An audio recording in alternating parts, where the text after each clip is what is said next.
Khawla, the warrior princess.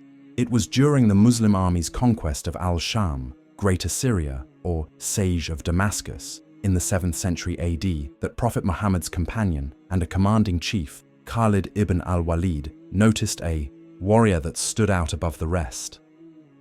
In green and black uniform, this warrior bravely raided the Byzantine Roman army, and with excellent swordsmanship at that. Khalid had said, "I wonder who this horseman is. By Allah! He appears to be quite daring and brave." This warrior was not just daring and brave, but he was in fact a she. Khawla Bint al-Azwar, a woman in disguise. She was not only brave and victorious in her endeavors, but she was also considered a great beauty. Khawla belonged to the Rashidun Caliphate.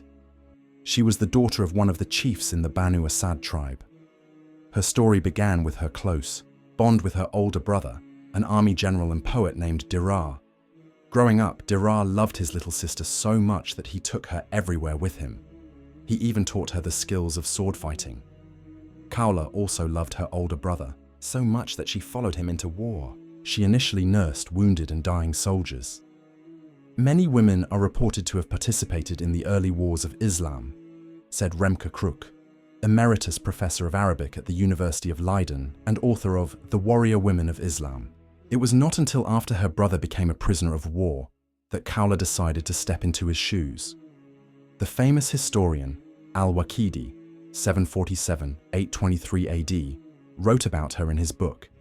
In a battle that took place in Beit Lahia near Ajnadin, Khalid ibn Walid watched a knight in black attire with a big green shawl wrapped around his waist and covering his chest. That knight broke through the Byzantine ranks like an arrow.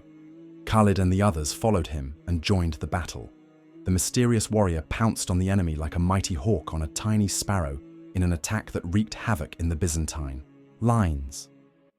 In one of the battles, Khawla's horse was injured, leaving her defenseless against the Byzantine Roman soldiers who took her as a prisoner of war. She was placed in a quarter with other women at the camp. The Byzantine Roman general was so taken by Khawla's beauty that he wanted her all to himself. But Khawla had other, less exciting plans for him. She wasted no time in rallying up all of the women and encouraging them to join her in a fight against the guards. Together, the women defeated the camp guards and escaped. After noticing Khawla's talents on the battlefields, Khalid ibn al-Walid, commanding chief of the Prophet's army, demanded that she reveal her identity.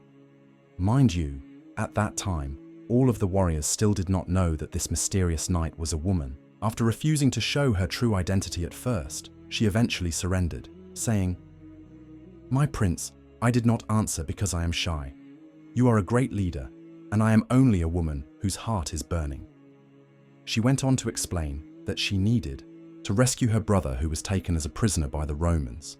Khalid immediately ordered his army to follow Khawla's lead, and together they not only fought and defeated the Byzantine Roman army, but they also saved Khawla's brother, Dirar. Khawla was one of the first Muslims in history and one of the first soldiers to defend Islam. However, she is just one example of the many warrior princesses who fought to defend Islam both on and off the battlefields. Nasiba bint Ka'b, aka Umara, was another such warrior princess who joined her husband and 2 sons to protect the Prophet from the enemies on the battlefield. The army was impressed by her sword skills.